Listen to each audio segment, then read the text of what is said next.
A controversial new chapter unfolds in US immigration policy as President Donald Trump announces plans to repurpose Guantanamo Bay. Now, this is a facility that is synonymous with the war on terror. It was used to detain thousands of terrorists, and now Trump wants to repurpose it to detain migrants. But the big question is, will this strategy work? And what does it mean for America's legacy on fighting terror and balancing human rights?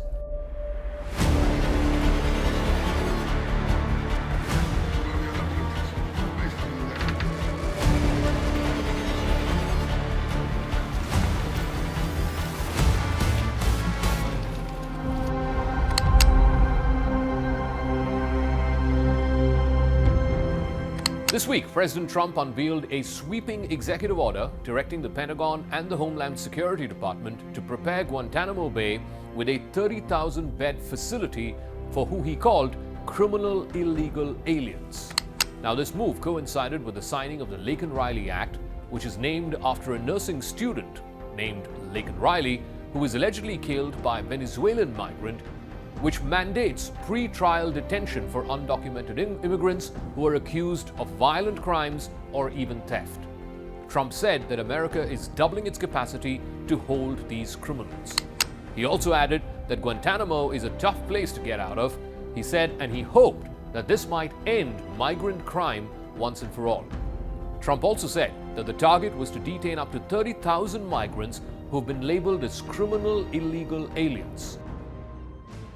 What this also does is expand Guantanamo beyond terrorism suspects. It will now include immigration detention. But Trump did not provide any specifics. He claims immediate doubling of capacity. Whether or not this can be done on the ground, only time will tell. But there will be legal hurdles. Guantanamo's legacy as a post-9/11 detention camp for terrorists and not for migrants does raise some very serious constitutional and logistical questions. Detainees have been historically denied due process. Even the courts may challenge migrant detentions. While the 30,000 beds may be put up in some time, but retrofitting a remote naval base for mass migrant housing, that could be something that is extremely difficult, and it could stretch resources as well.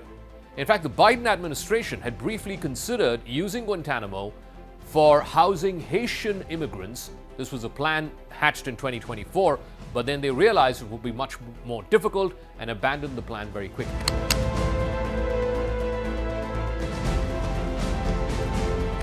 Trump's second-term crackdown has begun quite swiftly against who he calls illegal aliens. In his first 10 days, the Immigration and Customs Enforcement Department, or ICE, which comes under his border czar, Tom Homan, has arrested more than 500 migrants, including a suspected terrorist as well as gang members. They've also reportedly deported hundreds of these illegal criminal aliens via military flights. In addition to the arrests of more than 500 gang members and sex offenders, there are other illegal deportees who've also been lodged in temporary jails. Thousands have already been deported to countries like Mexico, Guatemala, Colombia, Brazil, and El Salvador. These stats highlight a broader trend towards aggressive immigration enforcement under Trump's second term. However, critics argue that such measures often lack due process, and sometimes it can lead to unjust outcomes. Critics also argue that this move is more about political posturing rather than effective immigration policy. There's opposition from senators, which has already emerged. Lawmakers are asserting that this approach risks repeating some of Guantanamo's darkest chapters. Established in January of 2002 under President George W. Bush, Guantanamo's detention camp initially held terrorism suspects post the 9/11 attacks. Its legacy has been marred by allegations of torture and legal limbo. Enhanced interrogation techniques like waterboarding and stress positions and desecration of the Quran, all of these had sparked global outcry.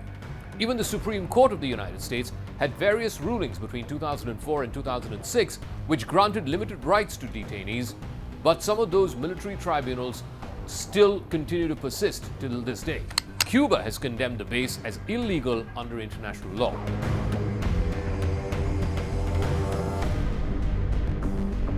Every president since George W. Bush has pledged to close down Guantanamo. None of them have succeeded.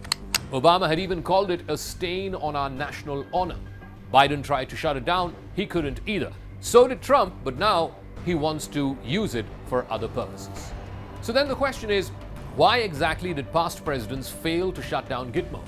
There are significant congressional blockades. There are outright bans that Congress has imposed on transferring any of those detainees to US soil. There are also relocation challenges. Countries often refuse repatriated detainees. There have been umpteen instances where Cuba has done the same. Most recently, Colombia has done the same. And then, of course, there is the lack of political will, which means post 9/11, security fears often override any effort to reform. The expansion of Guantanamo Bay's role also raises critical questions about how far America is willing to go in its pursuit of security, because clearly this is going to be at the expense of civil liberties.